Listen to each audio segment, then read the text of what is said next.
ಓಂ ನಮೋ ಭಗವತೆ ಪರಮೇಶ್ವರಾಯ ನಮಃ. ಭಗವತಿ ಸಮೇತ ಪರಮೇಶ್ವರ ದಿವ್ಯ ಪಾದ ಚರಣ ಕಮಲಗಳಿಗೆ ಅನಂತ ಕೋಟಿ ವಂದನೆಗಳು. ಜೀವನಕ್ಕೆ ದಾರಿದೀಪವಾಗಿರುವ ಶ್ರೀಕಾಳಿ ಕನ್ನಡ ಟಿವಿ ವಾಹಿನಿಯ ವಿಶೇಷ, ವಿಭಿನ್ನ, ವಿಶಿಷ್ಟ, ಅಪರೂಪದ ಹಾಗೂ ಜೀವನಕ್ಕೆ ಅಡ್ಡ ನಿಂತಿರುವ ಕತ್ತಲನ್ನು ದೂರ ಮಾಡಿ ಜೀವನದ ದಾರಿಗೆ ಬೆಳಕು ಸಿಗುವಂತಹ ಅಪರೂಪದ ಕಾರ್ಯಕ್ರಮವನ್ನು ವೀಕ್ಷಣೆ ಮಾಡುತ್ತಿರುವ ನಿಮಗೂ ಮತ್ತು ನಿಮ್ಮ ಕುಟುಂಬದವರಿಗೂ ತಾಯಿ ದಕ್ಷಿಣಾ ಕಾಳಿಯ ಕೃಪೆ ಮತ್ತು ಆಶೀರ್ವಾದ ಸದಾಕಾಲವೂ ಇರಲಿ ಅಂತ ಹೇಳುತ್ತಾ, ಇವತ್ತಿನ ವಿಶೇಷ ಕಾರ್ಯಕ್ರಮ, ನಿಮ್ಮ ಮನೆಯಲ್ಲಿ ಈ 5 ಅಶುಭ ಘಟನೆಗಳು ನಡೆದರೆ ನಿಮ್ಮ ಮನೆಯಲ್ಲಿ ಹಣಕಾಸಿನ ಪರಿಸ್ಥಿತಿ ನೆಲಸಮ ಆಗೋದು ಖಚಿತವಾಗಿರುತ್ತದೆ.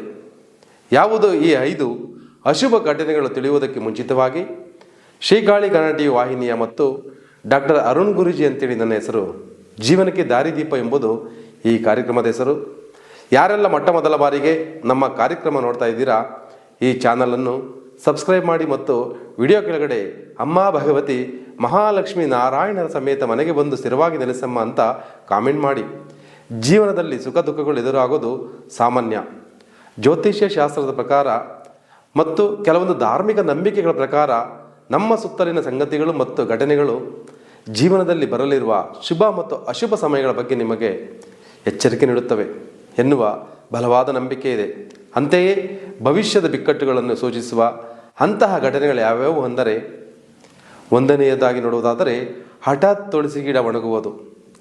ಮನೆಯ ಅಂಗಳದಲ್ಲಿರುವ ತುಳಸಿ ಗಿಡ ಹಠಾತ್ತನೆ ಒಣಗಿ ಹೋದರೆ ಅದನ್ನು ಕೆಟ್ಟ ದೃಷ್ಟಿಯ ಸಂಕೇತವೆಂದು ಹೇಳಲಾಗುತ್ತದೆ. ತುಳಸಿಯು ಕುಟುಂಬದ ಸದಸ್ಯರ ಮೇಲೆ ಬರುವ ವಿಪತ್ತನ್ನು ದೂರ ಮಾಡುತ್ತದೆ. ಅದೇ ರೀತಿ ಅವರಿಗೆ ಸಂಕಷ್ಟ ಎದುರಾಗುವುದಾದರೆ ಅದು ಒಣಗುತ್ತದೆ ಎನ್ನುವ ನಂಬಿಕೆ ಇದೆ. ಆದ್ದರಿಂದ ಎಚ್ಚರಿಕೆಯಿಂದ ಇರಬೇಕು. ಎರಡನೇ ವಿಚಾರ, ಸತ್ತ ಹಕ್ಕಿ. ಮನೆಯ ಮೇಲ್ಛಾವಣಿಯಲ್ಲಿ ನೀವು ಸತ್ತ ಪಾರಿವಾಳ ಅಥವಾ ಇನ್ಯಾವುದೇ ಪಕ್ಷಿಯನ್ನು ಕಂಡರೆ ಅದನ್ನು ಅತ್ಯಂತ ಅಶುಭಕರ ಎಂದು ಹೇಳಲಾಗುತ್ತದೆ. ಮನೆಯ ಮಕ್ಕಳ ಮೇಲೆ ಕೆಲವು ತೊಂದರೆಗಳು ಬರಲಿವೆ ಅಥವಾ ಅವರ ಆರೋಗ್ಯವು ಹದಗೆಡಬಹುದು ಎಂಬುದು ಇದರ ಸಂಕೇತವಾಗಿರುತ್ತದೆ. ಇನ್ನು ಮೂರನೇ ವಿಚಾರ, ಎಣ್ಣೆ ಸೋರುವುದು. ಎಣ್ಣೆಯು ನೆಲದ ಮೇಲೆ ಹಠಾತ್ತನೆ ಬಿದ್ದು ಅದು ನಿಧಾನವಾಗಿ ಹರಿಯಲು ಪ್ರಾರಂಭಿಸಿದರೆ ಆಗ ನಿಮ್ಮ ವ್ಯಾಪಾರ ಅಥವಾ ಉದ್ಯೋಗದಲ್ಲಿ ನಷ್ಟ ಅಥವಾ ಪ್ರಗತಿಯಲ್ಲಿ ಅಡೆತಡೆಗಳು ಉಂಟಾಗಬಹುದು ಎಂಬುದಾಗಿದೆ. ಇನ್ನು ನಾಲ್ಕನೇ ವಿಚಾರ, ಗಡಿಯಾರ ನಿಂತು ಹೋಗುವುದು. ಮನೆಯಲ್ಲಿ ನಿಂತು ಹೋಗಿರುವ ಗಡಿಯಾರವನ್ನು ಇಟ್ಟುಕೊಳ್ಳುವುದು ತುಂಬ ಅಶುಭವೆಂದು ಹೇಳಲಾಗುತ್ತದೆ.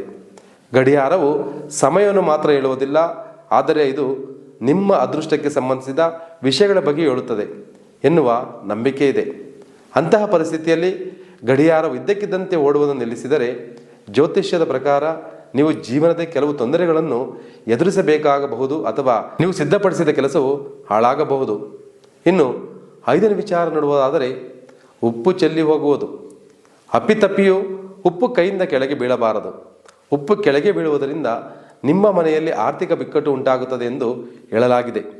ಯಾವುದೇ ಒಬ್ಬ ವ್ಯಕ್ತಿಯ ಕೈಯಿಂದ ಉಪ್ಪು ಕೆಳಗೆ ಬಿದ್ದರೆ ಅವನ ಜೀವನದಲ್ಲಿ ಸಮಸ್ಯೆಗಳು ಬರಲು ಪ್ರಾರಂಭಿಸುತ್ತವೆ ಮತ್ತು ಗ್ರಹಗಳು ಸಹ ತೊಂದರೆಗೆ ಒಳಗಾಗಬಹುದು.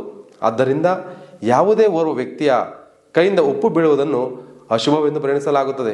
ಮತ್ತು ನಮ್ಮ ಜೀವನದಲ್ಲಿ ಹಣಕಾಸಿನ ತೊಂದರೆ ಎದುರಿಸಿ ಜೀವನದಲ್ಲಿ ಏನಾದರೂ ಸಾಧನೆ ಮಾಡಬೇಕೆಂಬುದು ಆಸೆ ಇದ್ದರೆ ಕುಬೇರ ಮಹಾಲಕ್ಷ್ಮಿ ಯಾಗದಲ್ಲಿ ಇಟ್ಟು ಪೂಜೆ ಮಾಡಿದಂತಹ ಲಕ್ಷ್ಮೀ ಯಂತ್ರವನ್ನು ಮನೆಗೆ ತರಿಸಿ ಪೂಜೆ ಮಾಡುವುದರಿಂದ ನಮ್ಮ ಬಡತನ ದೂರವಾಗಿ ಶ್ರೀಮಂತಿಕೆ ಪಡೆಯಬಹುದು. ಯಾರಿಗೆಲ್ಲ ಶ್ರೀಚಕ್ರವನ್ನು ಮನೆಗೆ ಧರಿಸಿಕೊಳ್ಳಬೇಕೆಂದು ಆಸೆ ಇದ್ದರೆ ಅಂಥವರು ನಮ್ಮ ಪೀಠದ ಸಂಖ್ಯೆಗೆ ಕರೆ ಮಾಡಿ ಆರ್ಡರ್ ಮಾಡಿಕೊಳ್ಳಿ. ನಮ್ಮ ಪೀಠದ ಸಂಖ್ಯೆ 9591354636. ಜೈ ಶ್ರೀಕಾಳಿ.